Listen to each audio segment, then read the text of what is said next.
Good afternoon to everybody. We are going to continue our working day tomorrow. We're going to mark the second anniversary since the events which took place 2 years ago. Students' protests, which actually turned into the bloodshed. Tragic events for our country, and tomorrow we're going to mark the second anniversary of Euromaidan. And tomorrow we're going to have the first night of the Ukrainian movie, The Winter on Fire. First of all, it was a prayer for Ukraine. Perhaps the director of this movie is going to explain why they changed the title of this movie. And so the floor is given to Yevhen Afineevskyi, who is the director and producer of this movie. Also, Mr. Ambassador Geoffrey Pyatt, Ambassador US in Ukraine. Also, the co-producers Halyna Sadomtseva and Lina Klebanova. Also, co-producers Pavlo Peleshok and Yuriy Ivanyshyn. You have the floor, ladies and gentlemen.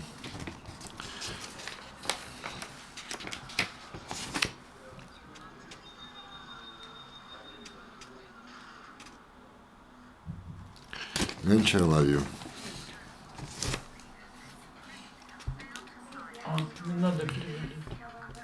Minute U-turn from Kiev. Вы сказали, вроде бы как бы работали. You said as if we were working.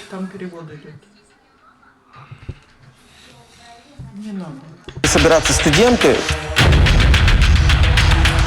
стало понятно, что это уже, что здесь что-то будет происходить.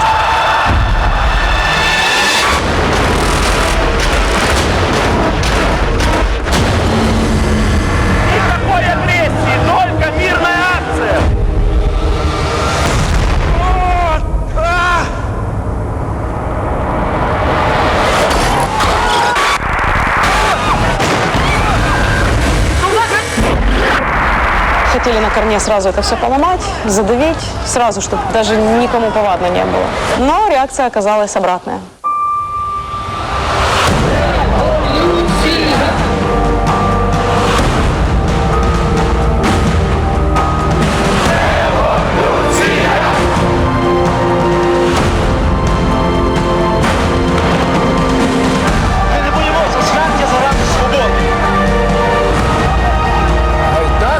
Голос народу.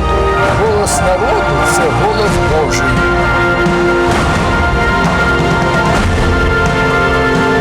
Слава Україні!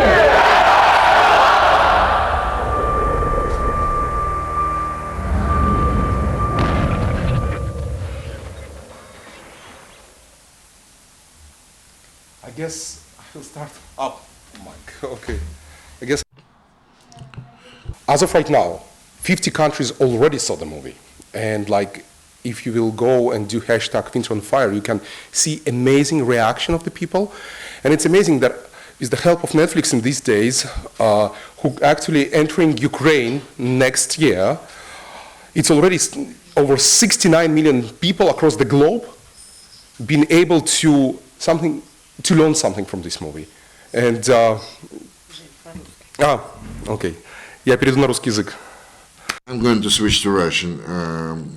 As of today, more than 50 countries of the world have seen this movie, and even those who would like to watch it, very often I can see on my page, kind of when the Winter on Fire, they respond, the people, I mean, world over respond and react to that.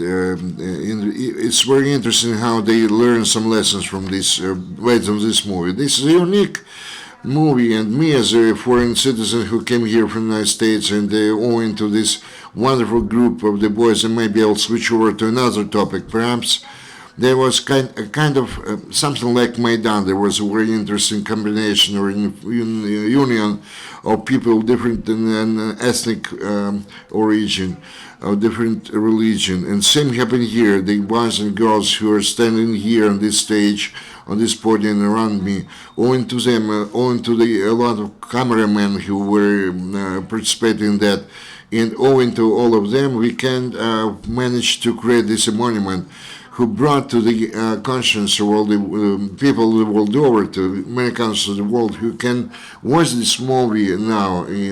Flix is going to appear in this country next year, and by the end of this year, they plan to cover the whole globe wars with their services. It's very important that the history of Maidan, those guys, boys and girls, Gali, Ina, Pashka, whatever, Kostya, or this kind of backbone which was surrounded me and joined me, and many thousands upon thousands of young boys and girls, they wanted to bring this message, to convey this message to the world, and they managed to do that. Perhaps I'll give the floor, turn the mic to them. So please, guys,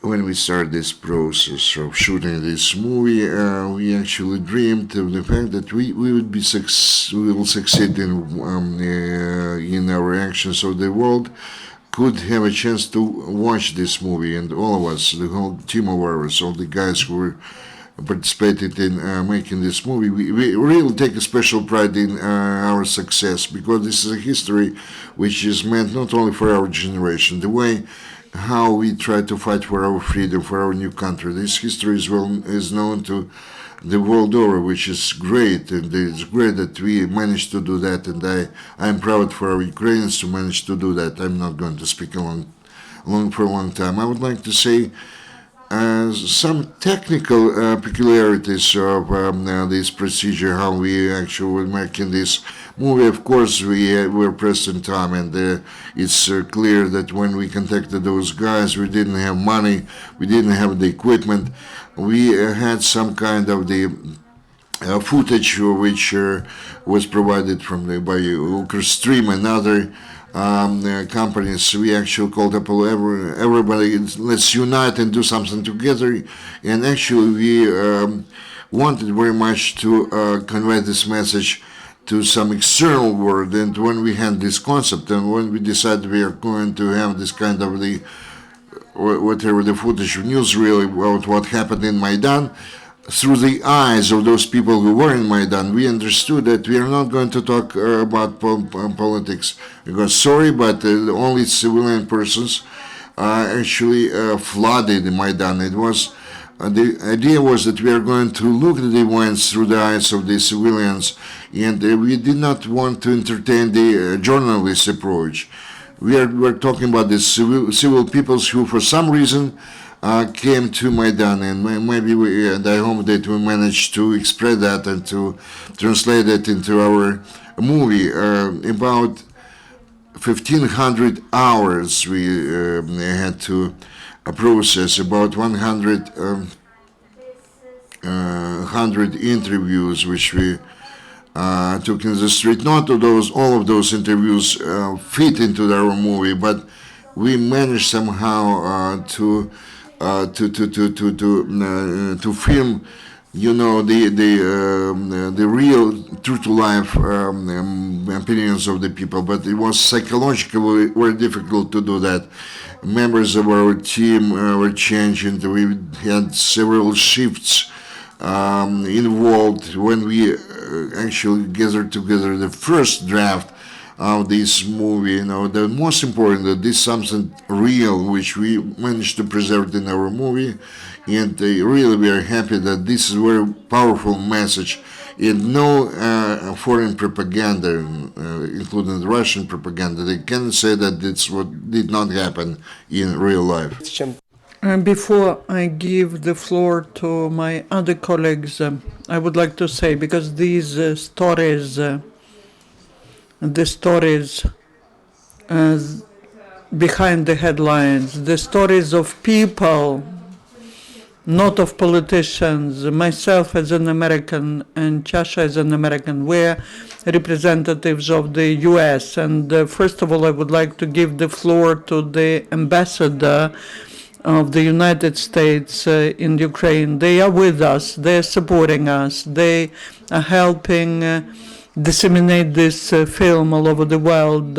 I know that events are being prepared in Europe, and it's important for me to have their support, because myself as a filmmaker, I received this opportunity to take it there. And it's important that we, people of the film industry, that's art, that's craft, it is important for us that the cultures is supported, and I would like to give the floor. First of all, let me say what a pleasure it is to be here, and the fact that we're doing this event to introduce Winter on Fire to the Ukrainian audience at the Crisis Media Center is very important. And Natalia's here, and I think when we started the work together with UCMC, a big part of the challenge was how to tell the story of what was happening here to the whole world. That this is bigger than Ukraine, it's bigger than Europe, it goes to our values, it goes to our principles, and it goes to the future of democracy. And so from that perspective, I'm very glad, as Yevgeny said, that the State Department has been able to partner to help support the premiere of Winter on Fire here in Kyiv. I think it is so important not to forget what happened a few hundred meters from here 2 years ago, starting this weekend. The clip in the trailer with Patriarch Filaret, where he says, "The voice of Maidan is the voice of the people." It's incredibly powerful, incredibly important. And the other clip that struck me from the trailer from the night when Okeanelzy was playing on the Maidan, that of course was also the weekend when Senator John McCain and his delegation was here in Ukraine. Senator McCain has often said since then that experience was the single most powerful and impactful experience of his entire political career. Here's one of the most senior politicians in our politics who is reflecting on the extraordinary phenomenon of hundreds of thousands of people coming together to say, we will not be defeated, we are going to seize control of our democracy, we are going to continue moving towards Europe. Those are all principles that the United States will continue to support, and as Yevgeny said, I hope very much that we can use Winter on Fire to help remind the world of how much Ukrainians have sacrificed to have their own voice heard, and how important Ukraine's struggle for democracy and sovereignty is to the future of Europe, the future of the transatlantic community. So I'm very excited about the fact that we're doing this. I'm particularly pleased that the President himself, President Poroshenko, has chosen to host the premiere in Ukraine, which will happen tomorrow, and a lot of the diplomatic corps and the Ukrainian political leadership, I expect, will be there. But ultimately, this is for the people. This is for the people of Ukraine who worked so hard during the 11 weeks of Maidan and who have continued to sacrifice in order to build the modern democratic European state that they so richly deserve. So thank you for having us today. And again, Yevgeny, congratulations on this hugely important accomplishment. Thank you. Вы знаете, самое важное, наверное, No, the most important thing is that the film could be important for educating young generation in the US, all over the world, because these wonderful young men and girls who we saw in Maidan. This film is about destinies of people, those who were there despite the cold, despite this winter when Berkut was pouring cold water, despite the fact that people were kidnapped. There were many people who were killed. Despite all these sacrifices, these boys and girls, they stood up to that, and that is a great model for European generation, for American generation. It could become a wonderful example, and I, as American filmmaker, I believe that my purpose is to take it to the whole world so that people understand something from this film. I know that the reaction in the US and Europe and Latin America is great. I would like to give the floor to those who were next to me there, those who were not sleeping at night, who we were making this film in 2-3 shifts. Those who created the film. Yurka, Toma, come here. Good afternoon to everyone. I would like to say a few important things. First of all, I would like to thank, as a former journalist, all the journalists who were present at Maidan, because not just our footage became part of this film. Just like Maidan was formed and the journalists who were there, absolutely free of charge, voluntarily we were giving to Ukrstream our signal to all TV channels. All the journalists, all TV channels were helping in equipment. If we needed something, there was no problem to take something from someone else. That was the world where no one was thinking about some benefit. Everyone understood why we were doing it, and why we are now here. And you as journalists probably know very well that, for example, if now this is shown on Russian TV, we know what reaction could be, especially because the ambassador of the United States is here. The Russians will be told that that's America who paid for that. Why did it happen so? Even in Maidan, together with Galia, with Lina, with many other journalists, we did not see each other then. We did not know who these people are. We knew what we were doing. We, in parallel, were doing one and the same thing. And thanks to Zhenya, to Yevhen, thanks to the fact that in the US this industry is so well developed, we had one objective: to disseminate it all over the world. And thanks to Yevhen, thanks to that's, I believe, that's what unprecedented. Netflix is commercial structure, but they did it free of charge. They downloaded it in the web, so that everyone could see it. And I would like to tell it to all the journalists, especially those journalists who say bad things about us, that that was done. I haven't seen Americans in Maidan, not a single time I saw any American. I did not know many other journalists. We were doing one and the same thing. Later, when we got united, when Yevhen came and he asked us to get united, same way we were finding some other journalists were asking, what were you shooting? I believe that there are more than 1,500 hours. That was all viewed in a very short period of time. And I'm happy that not a single channel, not a single journalist told us, pay us for contributing, for giving you footage. That again confirms that we all knew perfectly well what we were doing, why we were doing it. Our main objective was to have as many people as possible in the world who could see it.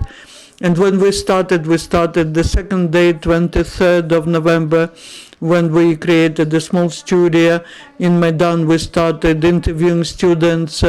Our task was, people should understand what's happening in Maidan, to give all these comments. So I would like again to thank, first of all the journalists who were present at Maidan, who were helping. We even do not know all of them, Zhenya, Yevhen, all those who were helping to create the film and to disseminate the film, because that's a lot of money. In fact, that's a lot of money, and I'm grateful that we all managed to do that.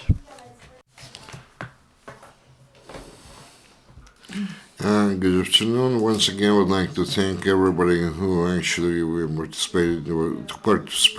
took part in the creation of this film. First of all, to Zhenya, because without them, the whole world won't be able to watch this movie. As Mr. Ambassador absolutely correctly mentioned, that Maidan is the voice of the people, and this movie has to become a kind of, let's say, monument, or the memory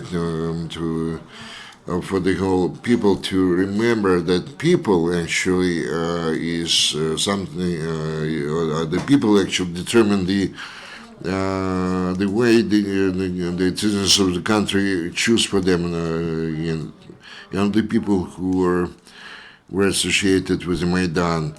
I would like this to become a kind of monument to the heavenly 100, to their families, to all those people who who actually contributed to make our country a better country the world over.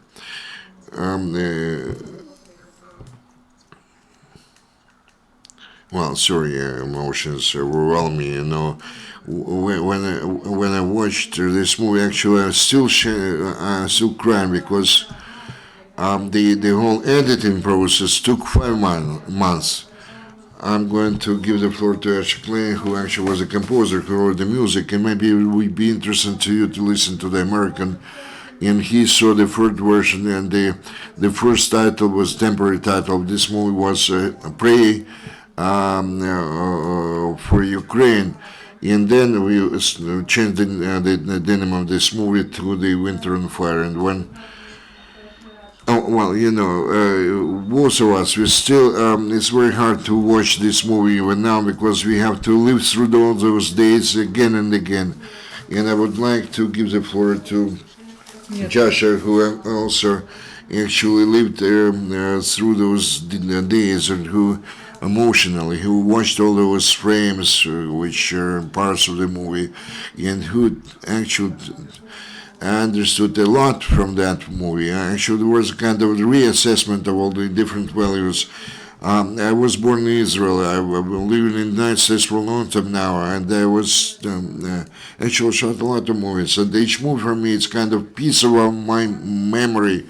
And this is a monument to all those who were in Maidan those days, to those who are no longer with us, to those who actually were standing in the Maidan and who managed to survive and withstand all those events, because all those young boys and girls who were ready to go and to sacrifice their lives under the shower of the bullets, you know. And again, I'm very much grateful to my destiny who brought me here and who gave me a chance to make acquaintance with all those guys. You know, we have a lot of brilliant producers in the Great Britain, in the United States, and they joined us because they saw something unusual to the Americans, to the British people, what they saw here. They joined us because there was a call of their heart, if you will, and there was something unique because that spelled history. They were writing history here, which actually changed the attitude of to different aspects of life the world over.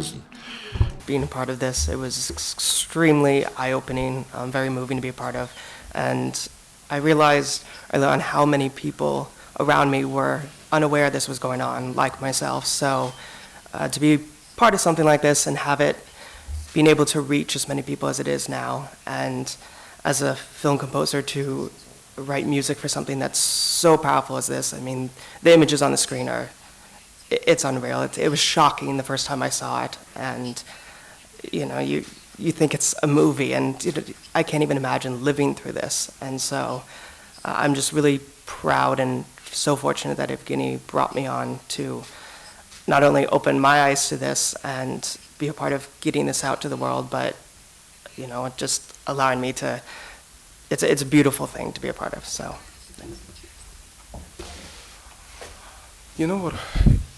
Это очень. You know, this is very important to stress, to emphasize that there are brilliant talents in Ukraine who can actually equal to those people in Hollywood, you know, who can create the real art, the art which can embody the history, which was very important to me to convey this message. And now maybe you have some questions.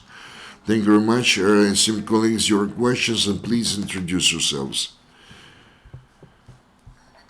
Natalia Pavlenko, UCMC. Thank you very much for your efforts. What we watched here, and I'm going to switch to Russian so you can understand what I'm talking about. You know what we saw now. This is very moving. I don't know how we are going to watch that first night of this movie. I actually read that the art critics said that this is a kind of an opening part to the Russian war, very gloomy, whatever. So maybe you can explain to the world how it all happened, or those events. are you talking about our critics here in this country or in Russia? In the United States, you mean? Okay. Well, actually, by now I've read all the different reviews, critical reviews. Yes, somebody called this a kind of one-sided movie because we did not show the politicians or somebody else, and Yuriy was talking about that. We were talking about the human destinies. From the very first moment, it was very important to us to demonstrate or to show the people's or human destinies. When the young people, young boys and girls, simple people from the street joined the Maidan, it was important to us to show their lives, their destinies. Romka or Dimka, who then joined the front line, and those let's say medical officers who actually abandoned their jobs and came to the Maidan to save their lives. One of the leading cardiac surgeon, it was very important to him to be there. So all those people joined. And actually, this is the first chapter in the history of the struggle fight of the Ukrainian people for their independence. What we have now, this is continuation. This is chapter 2. But in those days, that was the very opening chapter, kind of very unusual forward to that, if you will, and analyzed different revolutions in different sections of the world. And we didn't have anything like that which took place here. Young and old people, different ethnic groups, different religious people, different religious beliefs, and everybody was here. Irrespective of their religious confessions, we had Muslims and Jews, Greek Catholic people, and the Roman Catholics. And nobody actually, it was, nobody cared who you represent, what kind of religious, whether you're Russian, ethnic Russian or not. Somebody in their propaganda said that they forbid or they did not allow to speak Russian, but nobody actually said the word to me that I was speaking Russian. This was my family standing here on this podium. We spent days and nights. I remember when we spent the nights with the Yuriy's and Artem's office, and they actually were sleeping there, on the floor, whatever. And this family actually proved to be a real one, not the blood members of the family, but this is real family, staunch family. And maybe this moment in history was the best proof. To be a patriot, it doesn't mean that you have to be born in this country. Sergei everybody, or Sergei Zhizhnevsky, they were not Ukrainians, they were not citizens of Ukraine, but they sacrificed their lives for the independence of this country. So when I was flying here, they said to me, you are flying to this country, but I did not saw that here. I felt myself as surrounded by members of my family. And there was no fear in the Maidan. They actually were shooting that movie under the shower of bullets, and they did that in order for the whole world to see that and realize that the young boys and girls joined the Maidan. I don't think this kind of forward, this is life. We changed the situation in the world. Yes, something terrible is happening now. Some of the guys returned quite recently from the front line, and they moved there in order to continue their struggle for the history of Ukraine. Maybe this kind of a much longer part of this history, because after Maidan, the Maidan was followed by this tragedy in the history of Ukraine. But this movie was created by them all together. This is the first part which is unique, and there has never been a similar thing in the world over. As Mr. Ambassador said, that it's full of democratic values. I remember I was in Maidan when Marcy, the Congress lady, Congresswoman, she said, Americans, please watch and see that those guys were fighting for your democratic principles, and this is something, and before all those people, I raise my head and I bow low to them and those guys, young boys and girls who came there, and they actually managed to withstand all those tragedies. When we are talking today, we are writing, in fact, the new history of Ukraine. The new historian, when you country, and this movie is going to become part of that history, like the book named Airport or some kind of the Christine Brzezinski faces like that.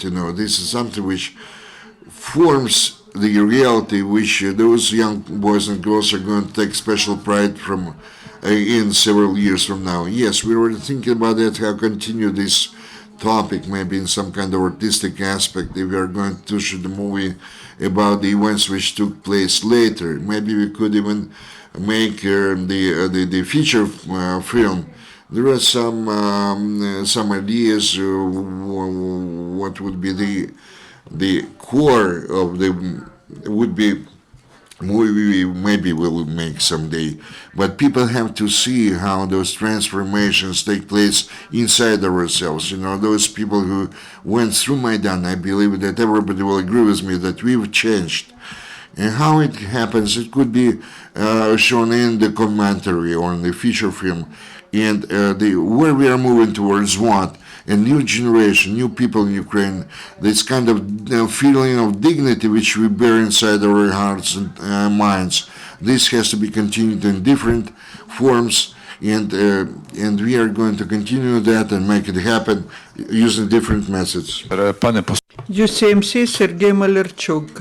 Yevgen, thank you for starting your presentations in Ukraine crisis center. The UCMC started its work when Maidan was still on fire. For us, it's a big honor to host such Maidan project, and we support you, and we will be supporting all your initiatives. And the question from me personally, because UCMC participates in shooting the film Crimea the way it was. It's one of the stories of Maidan. Do you have any other projects in your plans which are related to post-Maidan life of people who you were shooting, like the second, the third part, post-production thing? I hope that I did understand your question. First of all, I'm grateful that the USCMC is supporting us. Thank you. Those who are sitting there, the guys who were with me in Washington, D.C., Natasha and Gena, thanks all the team of the UCMC, because last year, when we were just finishing the first version, they supported us. They organized the press conference in Ukraine Hotel, and then I came to you. Also, it was disclosed show that was this first version that then was partially changed. Pasha and Yura, they also suggested to join our efforts because they were there, they are still there, they see next to them people dying, and they want to tell stories commemorating them. Yura, do you want to say something? It's more to you, because you came to me with the idea of some further possible projects. There's such a saying, if you plan something, you make the creator laugh. I can talk about my impressions, about my emotions. I know that with Pasha, immediately after Maidan, we went there. There are so many stories there. It's not enough for one film, for 100 films. And there are many materials there, many stories there about different people, just like in Maidan, about the brotherhood that was there. Most people, the majority of friends who went there, they went not to fight with someone, but to help their own brothers. And I would like to do something if there is an opportunity.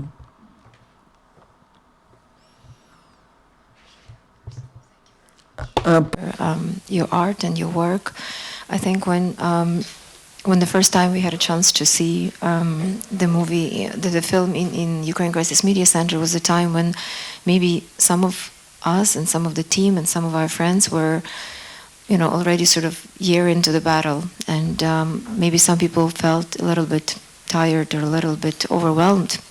But I think showing it regularly and having seen it for the first time, it was just such a important one more testimony that we can never give up, and that we should pursue, and we should persevere, and we will always be obliged to the people, who have sacrificed everything they had, for the ideals that are important to us. So while Ukrainians are still debating what is going to be the actual memorial to the heroes of the Heavenly Hundred, you have already created a living memorial in art and filmmaking to probably the most important event now in Ukraine's history. So I'm really, really grateful and very much look forward to the premiere tomorrow. My question is to His Excellency. When we saw the first version of the Pray for Ukraine, and then when we had a chance to be at the premiere of the film, already the final version, The Winter on Fire, in Washington, D.C., Gennady and myself had this thought that, it probably, from our perspective, would be most important to be shown to the audience of the post-Maidan political elite. We would love this film when it comes out in Ukrainian cinemas and TV to be shown on the screens in Ukrainian Parliament and President's Administration and General Prosecutor's Office and the State Security Service and everywhere, maybe on a rotation basis, so that it constantly serves as a reminder. You have worked tirelessly to help Ukraine transform ever since Maidan. If there was one thing or one message that you would want, knowing what this movie is about, to address to those people who are also responsible for the changes, what it would be right now? Thanks, Natalia. Very nice question.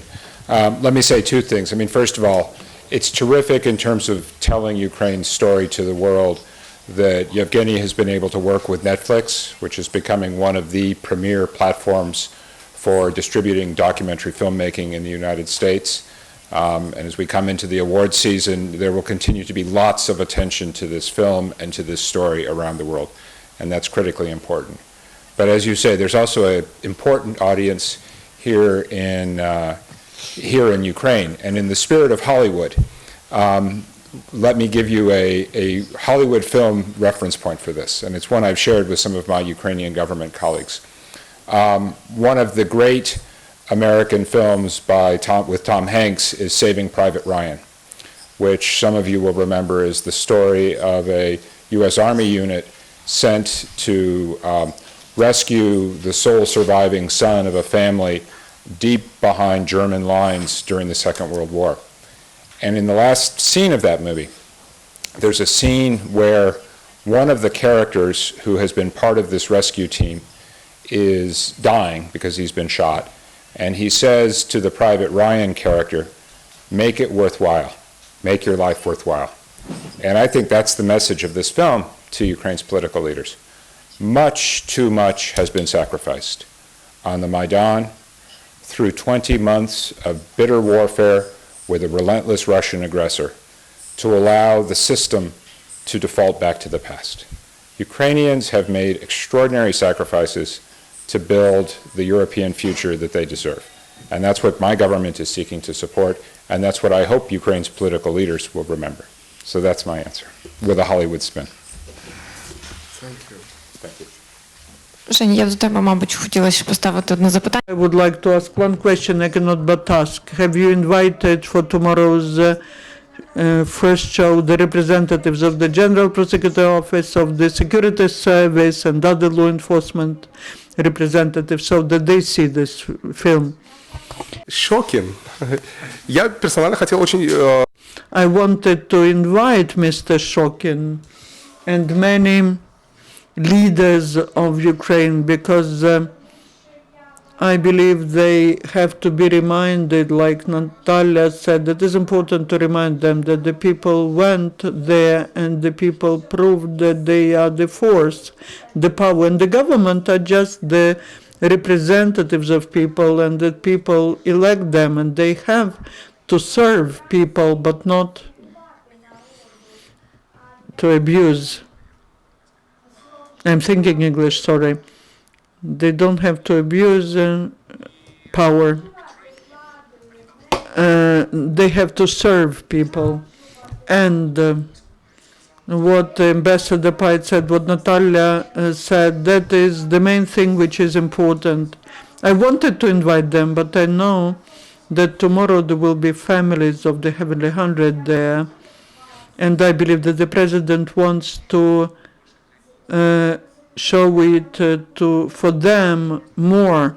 I believe that's very important, but I'm sure that there will be an opportunity to show it in Verkhovna Rada, to show everyone, because it will be released in Ukraine, and it will be the biggest reminder of how it all started here and how important it is to observe the rules according to which they have to live. And one more question from Gena Kurочka. Question to you, Zhenya.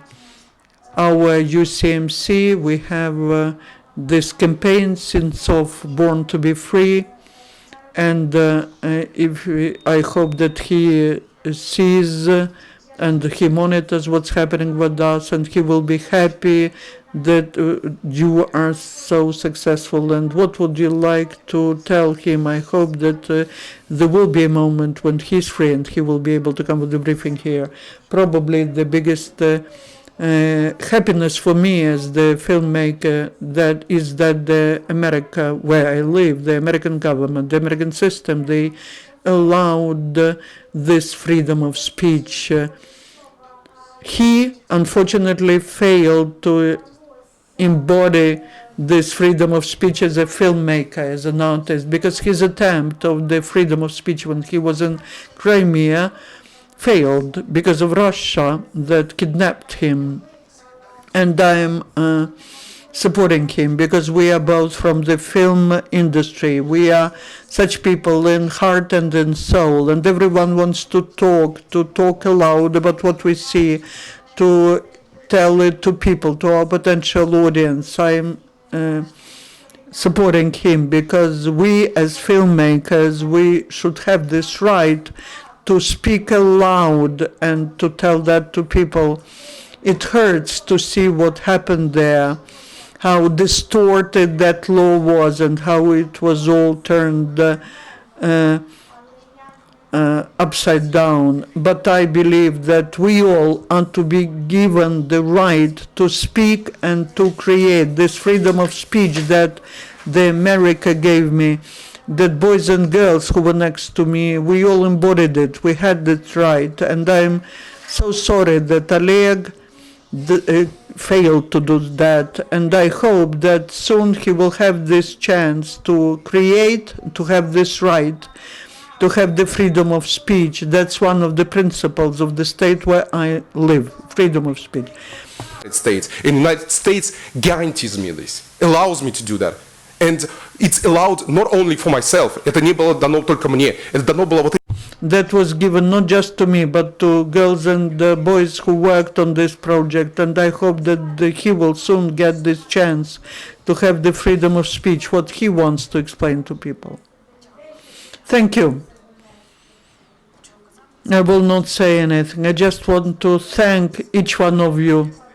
And if you saw when there was the film shown in Tarot, I put on a T-shirt supporting Oleg Sentsov with the flag, which Oleg Balaban brought me from Cossacks, the flag which was on fire here in Maidan.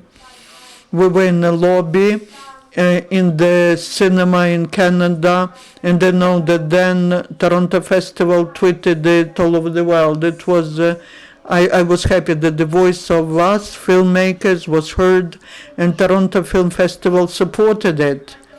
They supported Oleg, they supported us. Thank you. Our next briefing will take place in 5 minutes. Thank you.